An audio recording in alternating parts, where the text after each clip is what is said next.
गुरु प्यारी साध संगत जी, मैं विनोद लंदन से आज फिर आप सबसे मुखातिब हूँ। आज आपके समक्ष पूज्य मनीष साहब जी द्वारा संकलित ग्रंथ रूहानी मस्त वाणी के वचन रखने जा रहा हूँ और उम्मीद करता हूँ कि मेरे सभी भाई बहन इन वचनों को बड़े गौर से सुनेंगे और लाभ उठाएंगे। और आज कल से आगे वचन नंबर 156। सतगुरु सावन शाह अपना कर का मालिक, जिसने सेव्या उस पर जावा बलिहार। जिसके मस्तक में पाग होवे सोई अपना गुरु सेवदा है। काया नगरी में बासा है तो रतन लाल जवाहर अमोलक उनको मिले। जो सेवे दिल प्यार सुखदाता, सावन शाह निर्मल नित गुण गावा। गुरु शीतल परमेश्वर देखा, लगा परमेश्वर के साथ प्यार। तन तन मेरा सावन शाह राम का रूप तार आया संसार में। एक सावन शाह दी सेवा बिना ना कोई काबा ना कोई तीरथ ना करा कोई, जो केवल सावन शाह दी सेवा विच सुख होया। सतगुरु सावन शाह दी सेवा वड्डा भाग दा समा मालिक दी अपार किरपा करके ही मिल सकता है।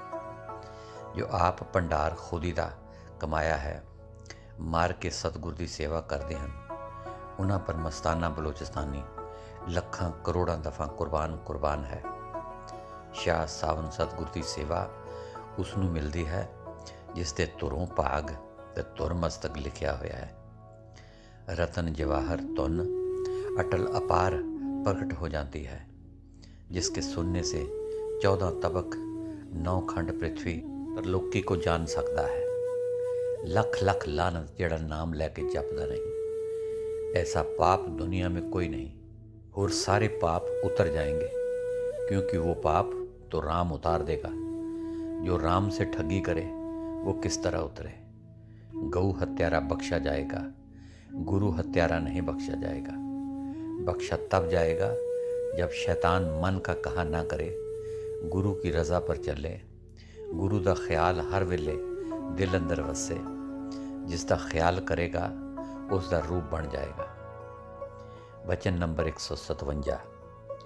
हटड़ी खुली सावन शाह साईं दी, सौदा करे कोई नसीबा वाला। सौदा करके ब्यासों आया, बड़ा दुकान तो ब्यास में हुआ और उसके अंदर दुकान सावन शाह निकाल कर बैठा। उसका सौदा ला लिया। रोज़ रोज़ उनको तराजी अनमोल अणतोलिया तन देता है। ऐसा सावन शाह प्यारा है। विच जद गुरु काया दे दुकान कट के बैठा। जो रोज़ रोज़ सौदा जाके न करे, उनको जमने मरने तक लानता नाम पाएगा, क्योंकि गवाह साथ बैठा है। ऐसी सज़ा इनको देगा कि ये 84 में भी याद रखेगा।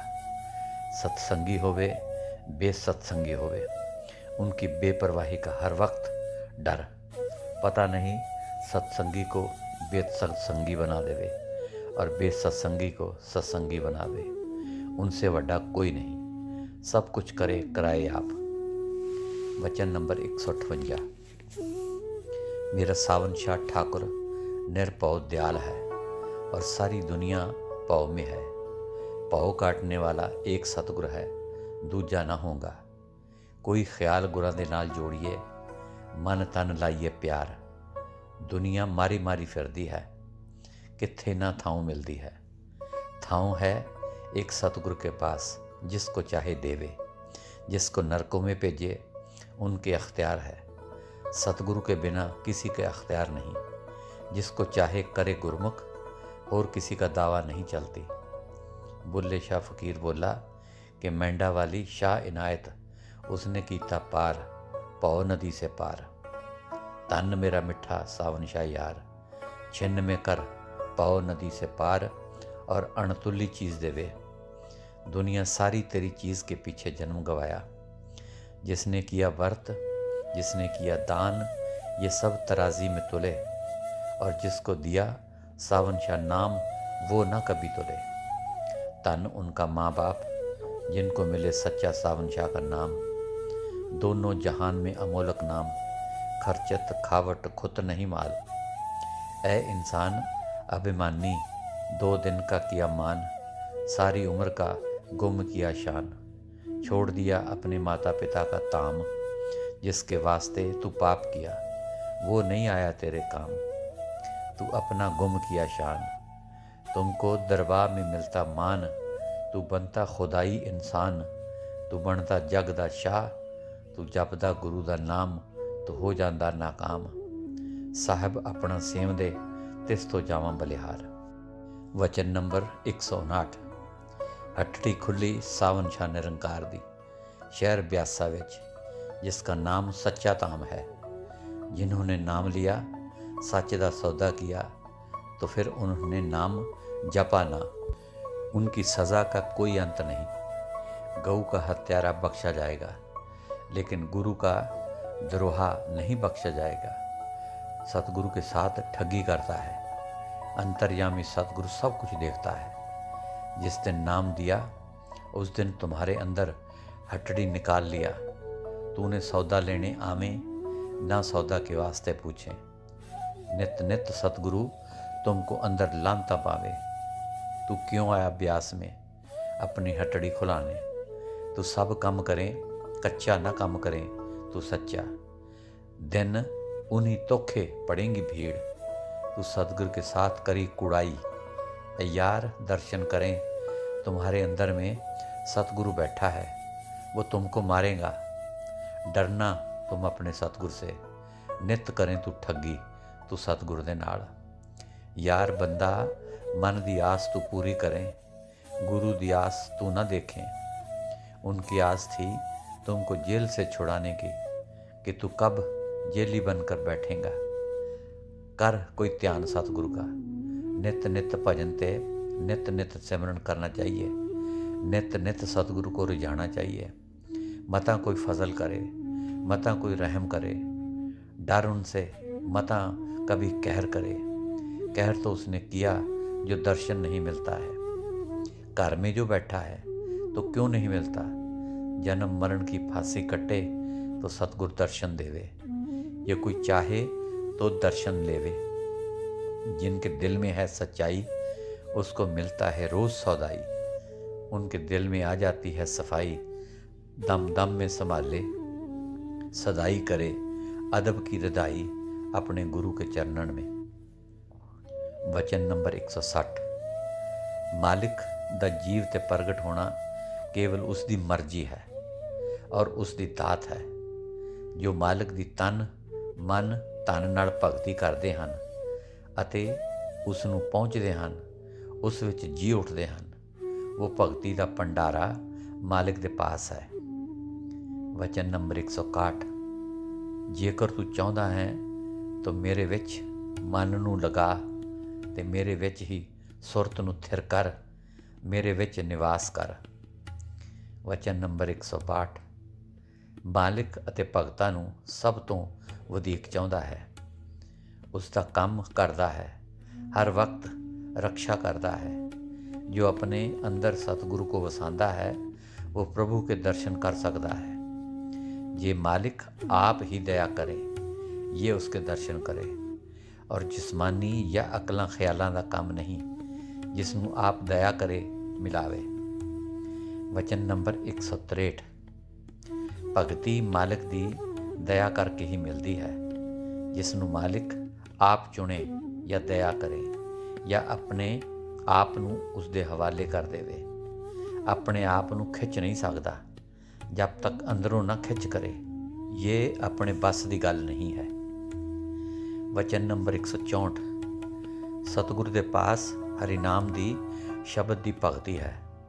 ਭਗਤੀ ਸ਼ਬਦ ਦੀ ਧੁਨ ਦੀ ਕਮਾਈ ਨੂੰ ਕਹਿੰਦੇ ਹਨ। ਪਰਮਾਤਮਾ ਨੂੰ ਹਿਰਦੇ ਅੰਦਰ ਧਾਰਨ ਕਰਨ ਦਾ ਨਾਮ ਭਗਤੀ ਹੈ। ਭਗਤੀ ਇਹ ਹੈ ਜਿਸ ਵਿੱਚ ਸਹਿਜ ਧੁਨ ਪ੍ਰਗਟ ਹੋ ਜਾਵੇ। ਇਸ ਭਗਤੀ ਤੋਂ ਬਿਨਾਂ ਅੰਦਰ ਦੀ ਮੈਲ ਨਹੀਂ ਜਾ ਸਕਦੀ। ਸ਼ਬਦ ਦੀ ਸਵਾਰੀ ਰੂਹੀ ਰੂਪੀ ਇਸਤਰੀ ਆਪਣੇ ਆਪ ਨੂੰ ਗਵਾਵੇ, ਗਵਾ ਕੇ ਮਾਲਿਕ ਦੀ ਪਿਆਰੀ ਹੋ ਜਾਂਦੀ ਹੈ। ਭਗਤੀ ਨਾਮ ਸੱਚ ਨਾਲ ਲੱਗਣ ਦਾ ਹੈ। ਉਹ ਸਭ ਆਪ ਬੰਧਨ ਨੂੰ ਕੱਟ ਕੇ ਜੀਵਨ ਨੂੰ ਛੁਡਾ ਦਿੰਦਾ ਹੈ। ਭਜਨ ਸਿਮਰਨ ਸਤਿਗੁਰੂ ਦੇ ਨਾਲ ਪਿਆਰ ਹੋ ਜਾਵੇ, ਉਸ ਦਾ ਨਾਮ ਭਗਤੀ ਹੈ। पूरे शब्द की कमाई करने से सब कुछ हो जाता है। वचन नंबर 165। अगर तू परमेश्वर से मिलना चाहें, सावन शाह सतगुरु के साथ मिलना चाहें, कीड़ा सावन शाह सतगुरु जो तुम्हारे अंदर बैठकर रोज़ तुमको लांता मारता है। अगर तू बोलता है कि मैं दर्शन सतगुरु का करके आया हाँ, तो तू झूठ बोलता है। गुरु के बंगले का दर्शन किया जो हैरत का मकान में बैठा है, और सतगुरु का दर्शन तुमने ना किया। अगर तुमको सतगुरु के साथ मिलना है तो पाज फ़कीरों का संग करेगा तो फिर आनंद प्राप्त होगा। वचन नंबर 166। एक दिन संगत आ गई मस्ताना फ़कीर के पास। उसके वास्ते 2-3 गिलास चाय का किया। आदमी 20 थे। छोटे पतीले में चाय ख़त्म न हुई। सब हैरान हो गए। प्यारा बोला कि हम हैरान हो गए हैं, ये चाय पता नहीं कि सावन शाह साईं निरंकार ने क्या ताकत पाई कि एक शेर का पतीला खुटता ही नहीं। तो ये सावन शाह साईं को बरकत भजन मंडली में पड़ गई है। धन है गुरु जो सिरसा में भजन मंडली का आनंद पैदा किया। और सारी भजन मंडली दिल मन दिन न डूबे अगे खिंच पड़ती है कि जावें इश्क के मदरसे में जाकर सबक पढ़ें और सावन शाह का गुण गावें। प्यारे लाल बोला कि ये बड़ा अचरज है कि दिन खड़ा खड़ा ही रहता है तो बला लग जाती है कि चलो चलो, तो जब इश्क के मदरसे में पहुंचते हैं तो मिनट में ख्याल बदल जाता है। और ये बड़ा भारी सावन शाह की कुदरत देखी इस इश्क के मदरसे में, जो बाहर का ख्याल क्या था और अंदर आए तो क्या हो गया। 1 मिनट में ख्याल बदल जाता है। घर 1 मिनट नहीं ठहरता और भजन नहीं बनता। वचन नंबर 167। ये कुटिया जो गैबी खजाने से बनी है, इसमें संगत या और किसी के पैसे नहीं लगे। सतगुरु गैबी खजाने से देता गया और ये कुटिया बनती गई। मस्ताना भी सारी उम्र गैबी खजाने से खाता रहा। कहीं संगत की मोहताजी सतगुरु ने नहीं डाला और आगे भी मौज सतगुरु की होगी। बलूचिस्तान से गैबी खजाने से सावन शाह बड़े खाते से खाता रहा, और पंजाब में मस्ताना आया तो भी गैबी खजाने का खाया। कभी उगाड़ी करके किसी से मांग कर नहीं खाया। वचन नंबर 168। सावन शाह निरंकार से यही मांगते रहते हैं कि तू अपना स्वरूप बख्श दे और कुछ नहीं चाहिए। तुम्हारे बिना जो कुछ है वो हराम में है और पाप हत्या है। जो ये चीज़ें सतगुरु से मांगेगा तो सतगुरु से छड़कर उनको पाप मिलेगा, क्योंकि अपने पति को छोड़कर पति की चीज़ों को प्यार किया। पति के पीछे पड़ने से पति का प्यार आता है और उनकी चीज़ों के पीछे पड़ने से प्यार भी जाता रहता है। सारियां चीज़ें भी झूठियाँ और पति भी उनसे अपनी तवज्जो नहीं रखता। सो इसी तरह परमेश्वर जो सतगुरु है, उनकी बाजी को चाहने वाला सिख बहुत पापी होता है, पर कई जन्म उनको नहीं मिलता। ये हिदायत सबको होवे। मस्ताना बलूचिस्तानी बोलता है कि राम रूपी जो सतगुरु आदमी का चोला पा के आया है, इस आत्मा का पति है, और इनको रात दिन उनकी सेवा और निम्रता, पाओ और डर मांगना चाहिए। वह बेपरवाह हर वक्त आदमी के अंदर रहता है। उनकी बेपरवाही का कोई हद हिसाब और किनारा नहीं है। तो आत्मा को चाहिए कि हर वक्त यही भजन सिमरन करना चाहिए कि ऐ सावन शाह साईं निरंकार, फजल और रहम, दया और मेहर का समुंदर हो। तू समुंदर है, असी तुम्हारी बूंद हैं। हर वक्त तुम्हारी नज़र चाहते हैं। तुम्हारे बिना सब पाप है, किसके साथ प्रेम और इश्क करा। परमेश्वर है वाहिगुरु ला शरीक, अजर और अमर है। तुम्हारे बिना किसी को देखना भी हराम है। तू ही अपनी बाजी से बचा ले। मस्ताना बलूचिस्तानी बोलता है कि सावन शाह निरंकार, मस्ताना गुनाहगार की तेरे आगे बेनती है कि जब तक तू हाथ न देगा तब तक असी अन्य खूह से नहीं निकल सकते। हर वक्त तेरे आगे यही पुकार है, तुम्हारी नज़र हुई माया के ख्याल से हटा सकती है, वरना किसी की हिम्मत ताकत नहीं कि इससे छुड़ा सके। अगर तुम कृपा करोगे, नज़र रखोगे, जिसके ऊपर मेरा मिठा सावन शाह, वो कामयाब हो जाएगा, वरना कोई ऋषि मुनि तपेश्वर भजन बंदगी सिमरन करने वाले सारी उम्र अपने रस्से में बांधे रखा, 3 लोक में सुख ना दिया और अपना साहिब ना देखा। सच्चा साहिब देखा तो ब्यास में, दूसरा सिरसा में जो उसकी भजन मंडली है, उनके दर्शन करके मस्ताना जीता है, और भजन मंडली में सावन शाह सतगुरु याद आता है। और यहाँ पर भजन मंडली संग में जो कोई आता है और रंग चढ़ जाता है। वचन नंबर 169। और प्यारे लाल को मस्ताना कच्ची कुटिया में बोला था कि तुम्हारे में बड़ी मणियाँ है। अब जब प्यारे लाल पक्की कुटिया में रोड़ियों पर भजन करता है और मालिक की तरफ बड़ी अच्छी बातें करता है, तो यही चीज़ उसके अंदर छुपी थी, तो ये चीज़ कभी बहुत रंग लाएगी। एक विद्याधर नेकीराम का छोरा, उसने 3 दिन अंधेरे की कोठी में बैठकर समाधि लगाई, तो उन दिनों में आदमी मरने लगते थे। इतनी गर्मी थी, आषाढ़ का महीना था, ये नहीं निकलता था। तो मस्ताना ने बोला कि उनका इलाज सिवाय कुटिया के किथे नहीं हो सकता, जाओ उनसे पूछो। उसने बोला कि भजन मंडली के संग के बिना प्राण दे दूंगा और यहाँ से ना निकलूँगा। एक नेकीराम सिरसा का था, जो 1-2 महीना सच्चे पातशाह के पीछे कालू की बढ़ गया, और साथ घर और बाप वाले बहुत लड़ते थे, तंग करते थे। फिर 2 महीना सच्चे पातशाह के पास सिकंदरपुर में रहा था। फिर बाद में बहुत उनकी सिरसा में निंदा करते थे और घर के लोग बहुत तंग करते थे, पर सदगुरु की हिम्मत से उनके काल के जीव को जीत न सकी। आखिर मस्ताना गुनाहगार बलोचिस्तानी और भजन मंडली का कुत्ता आया।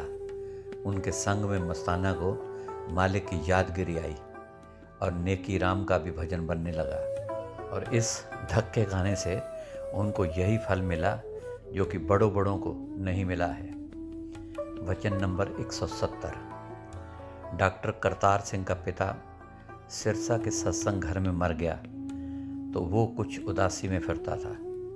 तो गोविंद ने बोला कि प्यारे लाल जो ये लिस्ट अपने प्रेम से बना रहा है, प्यारे लाल को बोला कि सच्चा पिता जो अंदर बैठा है वो कभी नहीं मरता है। तुम ये सोचो कि खुद अपने अंदर ट्राई किया था, इस वास्ते उसने ये वचन अनुभव बोला, वरना ये बात दिल से कहना बहुत मुश्किल है। वचन नंबर 171। उनकी सच्चाई का किस तरह पता लगा कि सीताराम बोला कि जिंदा परमेश्वर देखा, तो उनको भजन मंडली बोला कि तू जंगल में लकड़ियाँ काट के बाज़ार में बेच कर आ, तुम्हारा अहंकार अंदर से देखें कि कितना पड़ा है। उसने बोला कि मेरे को फुफ्फड़ का डर लगता है, मैं ये काम नहीं कर सकता। तो मालूम पड़ा कि जब झूठी रन के साथ दिल लग जाती है तो सब हया शर्म उतर जाता है, और धन भी खर्च करता है, और तन की शक्ति भी स्त्री की मोहब्बत में ख़राब हो जाती है, मन भी मैला हो जाता है, और ये नरकों में जाने का अधिकारी हो जाता है। इस बात को सोचकर प्यारे लाल ने एक नसीहत लिखा। क्या नसीहत लिखा कि जब गोविंद का बाप आया काल रूप बन के, तो उनको गोविंद सिंधी ने बताया कि मैं प्रेम के घर में कत्ल हो चुका हूँ, और उनके सामने दबादब मिट्टी की टोकरियाँ ढोता रहा। तो उनका बाप देखकर आंखों से रो दिया, बोला कि वहाँ घर या दुकान पर ये 1 मिनट भी काम न करता था, सारा दिन जेंटलमैनी कपड़ों में फिरता था, अभी यहाँ मिट्टी उठाता फिरता है। तो उसने अपने पिता को साफ बोला कि मैंने अपने अंदर सच्चा सावन शाह निरंकार देखा है, तो ऐसा पिता मेरे से छोड़ा नहीं जाता। दोनों जहान का पिता, हर वक्त साथ रहने वाला साथी, मेरा जो सतगुरु न मरे न जम्मे न आवे न जावे, और सतगुरु वाहेगुरु का रूप रखकर इस दुनिया में आया और आकर मेरे जुग्गा जुग के सड़े हुए तन को अपने नज़र का रूप मेहर तजल्ला दिखाकर ठंडा किया। पिता उसका रोने लगा कि मैं बूढ़ा किस तरह करांगा। उसने अंतर्मुख होकर भरकर उसको तवज्जा दिया तो उसका हृदय उलट गया। बोलने लगा कि ऐ विद्या नेकीराम के छोरे, मैं गोविंद शाह को ना लेके जाऊंगा। मस्ताना को जाकर अर्ज कर कि इसको अपने पास रखो। मैं हाथ बांधता हूँ कि जितने पैसे पाई बोलो, मैं इसके वास्ते दुकान से जाकर भेजूंगा, ये खर्च करे और भजन करे। मस्ताना बोला कि यहाँ पर तेरे पैसों की ज़रूरत नहीं है, यहाँ पर सावन शाह साईं निरंकार का गैबी खजाना पड़ा है। यहाँ मालूम पड़ा कि वो गोविंद के संग से दयाल रूप होकर वापस चला गया। सत्संग इसका नाम है कि सत्संग सुने एक पूरे सतगुरु सावन शाह निरंकार का, जिसको सुनकर शांति और ठंड पड़ जाती है, शौक और खुशी पैदा हो जाती है। अंदर से ऐसे बोलता है कि चाहे जिस तरह होवे, रात दिन को भजन करूँगा। फिर जिस वक्त उठकर आया तो मन को पंजों चोरों ने घेर लिया और भुला दिया। दूसरा ऐसा कोई गोविंद जैसा साधु मिले जो पढ़िया न होवे, कड़िया होवे, जिसके संग काल रूप बाप दयाल रूप होके चला गया। ये दोनों सच्चे सत्संग हैं और दूसरे हैं सारे वादू झगड़े और बातें। ना उनसे कुछ मिलता है ना फ़ायदा होता है, क्योंकि खुद सत्संग करने वाला अपने अंदर फीका रहा, दूसरे की भी उसके वचन ने फीका रखा। सतगुरु तो खुद मीठा है, पर उनका कोई साधु जो मीठा खाता हो, उसके संग में मीठा खाना पड़ता है और वो सिखाता है। इस बात में मालूम पड़ा तो भजन मंडली बोला कि बेशक ठीक है। सच्ची दिल मालूम हो गई कि सीताराम ने दिल मालिक को ना दिया था, ऐसे बातें करता था कि मैं मालिक को देखा। गोविंद की दिल सच्ची थी, दिल मालिक को दिया था। तो उस वक्त में उसका बाप काल रूप बनकर आया और उनको गोली मारने लगा। उनकी दिल सच्ची का जोर फौरन दरगाह से मिला कि तू भी नूरी हथियार गोली ले जा और जा उनको मार। जब उसने उनको मारा तो काल रूप उड़ गया और दयाल रूप रह गया। बोलने लगा, धन शाह सावन शाही सा निरंकार, धन गोविंद जिसने मेरे खराब दिल की सच्चाई को भजन सिमरन में लगा दिया। इसका नतीजा ये कि जो शख्स दिल देकर भजन सिमरन प्यार सतगुरु का करता है, उसको नूरी फौजा मिलती हैं कि जा जो काल रूप अंधेरा है तो उनको बाण मारकर तोड़ कर निकाल दे। हर वक्त अपने साहब की चाकरी करता रहो। उनको चाकरी की बंदूक गोलियां मिलती हैं, उनको चाकरी की तनख्वाह मिलती है और वो हर वक्त खुशी में रहता है। सो गुरु प्यारी साध संगत जी, आज के लिए इतना ही। कल फिर पूज्य मनीष साहब जी द्वारा संकलित ग्रंथ रूहानी मस्त वाणी के वचन आपके समक्ष रखूँगा। तब तक के लिए इस नाचीज़ को इजाज़त दीजिए और मेरी दोनों हाथ जोड़कर प्यार भरी धन धन सतगुरु तेरा ही आसरा, हाजर नाजर जिंदा राम तेरा ही आसरा कबूल फरमाएं।